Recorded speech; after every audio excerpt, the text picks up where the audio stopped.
Prior सांग मैंने आपण मानक स्वागत करुच्ची यूट्यूब चैनल रे पुणी थरे आपणक पई नहीं आसीची एपरी वीडियो जहाँकि आपणक पढ़िबारे एवं शिखिबारे बहुत सहाय्य करिवो। तो जरूरी ये वीडियो को शेष पर्यंत देखंतु। आशा करुच्ची ये वीडियो आपनको निश्चय पसंद लागिवो। जदि प्रथम थर एही चैनल रो वीडियो को देखुछंती तेबे एही यूट्यूब चैनल को सब्सक्राइब, लाइक, शेयर एवं कमेंट करंतु। तो चलंतु फ्रेंड्स वीडियो को आरंभ करबा समय को नष्ट न करिके। तो फ्रेंड्स आजिर वीडियो रे आमे चतुर्थ श्रेणीर एक गद्य को आलोचना करिबा। से गद्यर नाम होची साइती रखिबा सजाए रखिबा। एहार लेखक हेउछंती पद्मलोचन पालटा सिंह। फ्रेंड्स मु आपण मानको जणाइबा पई मु चाहूची जदि आपण चतुर्थ श्रेणी अध्ययन करूछंती तेबे एही वीडियो को देखंतु, कारण एही वीडियो आपणक पई। आ जदि अन्य श्रेणी रहिथिबो तेबे नेक्स्ट वीडियो गुड़िक मुझे श्रेणी अनुसार मु अपलोड करने चाहूँगी। आपण जेकोसी श्रेणी रे जदि अध्ययन करुछंती आपण कमेंट जणातु। तो फ्रेंड्स चलतु वर्तमान समय आम अध्ययन करवा साइती रखिबा सजाए रखिबा। यार लेखक हेउछंती पद्मलोचन पालटा सिंह। तो फ्रेंड्स आम अध्ययन करवा। समय 10टा। चंदन आसी डाक पकाइला, तू एपर्यंत बाहरी नाहु, तोर सबुदिन विलंब हेउछि। तन्मय बड़ व्यस्त होई स्वार्ट खोजुथिला। एतिकी बेले ता बोउ धड़ा सार्टटीए धरी सेठारे पहुँचिले। पचारिले पिजुली गछ ढाଳରେ याकू किए रखिथिला। तन्मय प्रतिदिन कौन ना कौन हजाए। ताकू खोजिबारे तार बहु समय नष्ट हुए। केउ दिन पैंट सार्ट आलमारी पछपटे पड़ी थाए, तो केउ दिन आलनार लुगा तले रही जाए थाए। बही, खाता, कलम, पेंसिल, रबर, स्केल जहाँ खोजिला बेले हठात किछि मिले नहीं। एई असुविधा बराबर लगी रही थाए। घरु बाहरिला बेलकू तन्मय बोउ उपरे राग तमतम होई बाहारे। एई कथा तार माउसी पुओ भाई चंदन प्रतिदिन देखे, हेले से व्यस्त हुए नहीं। तन्मय ठारू से बयस रे बड़, सप्तम श्रेणी रे पढ़ुछि। तन्मय को से स्नेह करे। ताकू साथी रे स्कूल को डाकी नेबार दायित्व माउसी ताकू देइछंती। सेतिरे से आनंदित।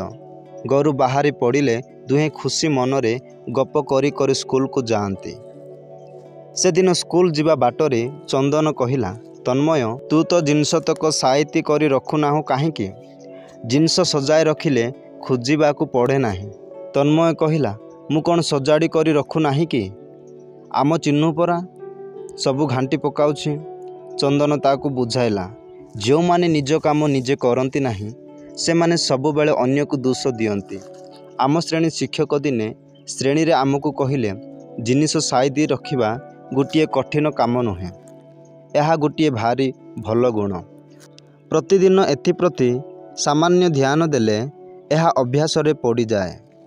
ए सबु बुझाइबाकू जाई गुरुजी दिने आमको केतोटी सत घटना कहिथिले। थरे जणे भद्रलोक रेल गाड़ी रे जाउथिले। टीटीआई आसी तांको टिकट मागिले। भद्रलोक तांको पॉकेट, डायरी, बैग सबुठारे खोजी गले, किंतु टिकट पाइले नहीं।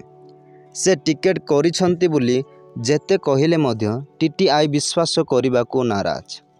एणे जेतिकी विलंब हेउथाए पाखरे बसिथिबा यात्री माने तांको आड़कू सेतिकी अड़ेई अड़ेई अनाउ थांती। सते जेपरि से बाहाना करुछंती।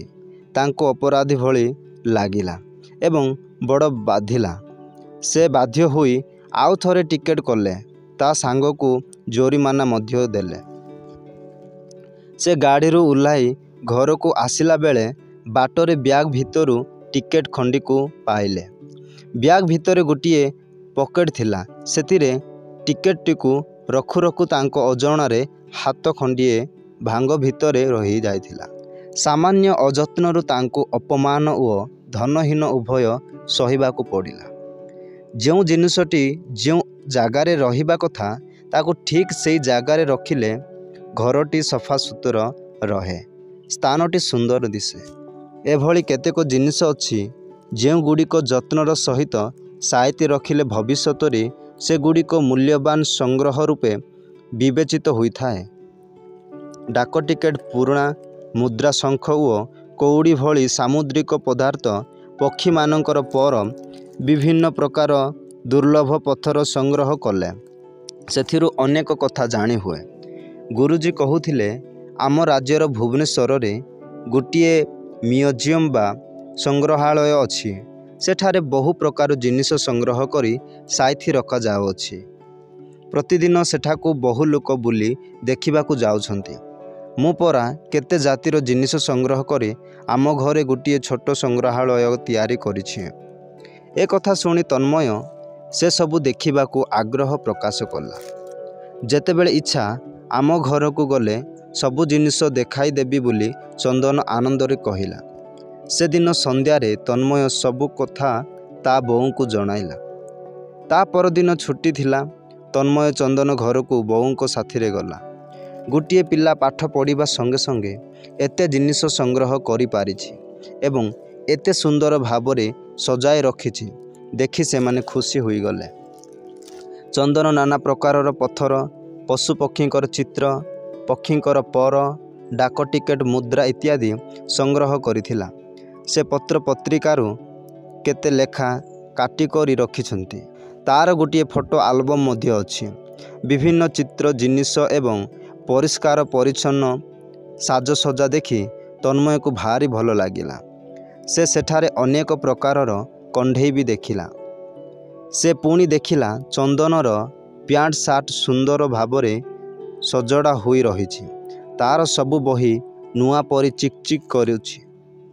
माउसी खुशी हुई चंदन को कही पकाइले, पुओ तू घरे गोटे छोट संग्रहालय करी देइअछु। तन्मय कौन देखिब? तार संग्रह गुड़िक बड़ मनीष मध्य आसी देखिबे। तन्मय फोटो आल्बम ओ चढ़ई मानक चित्र देखि सारी डाक टिकट आल्बम देखु देखु बोऊ को कहिला, बोऊ चिन्नू को आनिबा, से भी देखिब। ए सबू देखिले से आउ किछि फपड़ा फपड़ी ओ भंगारुजा करिबो नाही। बोऊ कहिले, तू एणिकी तो जिनिष साइती रख, से ताहा देखु। बड़ भाईठू सान भाई माने अनेक कथा शिखंती। चंदन कहिला, निज जिनिष साइती रखिले एवं सजाए रखिले तू बुझी पारिबु एथिरु केते आनंद मिले। साइती रखिबार अभ्यास मनीष को जत्नशील, दायित्ववान और श्रृंखलित करिथाए। जड़े जत्नशील और दायित्ववान लोक जीवन रे केबे हारी जाए नाही। तो फ्रेंड्स, आशा करुच्ची निहाती भावरे ए भिडियोटी आपको पसंद लागिथिबो। जदि पसंद लागिला तेबे लाइक करंतु, निज सांग मानकु शेयर करंतु, ता सहित कमेंट रे जणाय पाई भूलिबे नाही। तो फ्रेंड्स, वर्तमान समय वीडियो को एतिकरे एंड अप करबा। Thank you for watching this video. All the best all of you every friends.